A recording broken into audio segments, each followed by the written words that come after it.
ಭಯಪಡಬೇಡ, ನಾನು ನಿನಗೆ ಗುರಾಣಿಯಾಗಿದ್ದೇನೆ, ನಿನಗೋಸ್ಕರ ಅತ್ಯಧಿಕ ಬಹುಮಾನವು ಇಟ್ಟದೆ. ಆದಿಕಾಂಡ 15:1.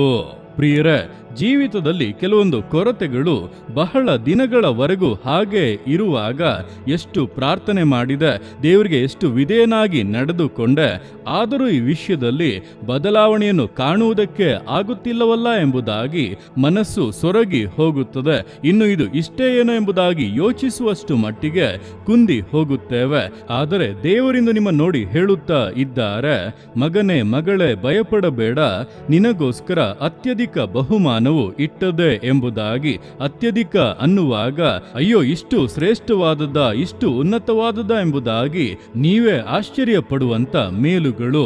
ಧೈರ್ಯವಾಗಿರಿ, ದೇವರು ನಿಮ್ಮ ಸಂಗಡ ಇದ್ದು ಈ ವಾಕ್ಯಾನುಸಾರವಾಗಿ ನಿಮ್ಮನ್ನು ಆಶೀರ್ವದಿಸುವರು. ಆಮೇನ್.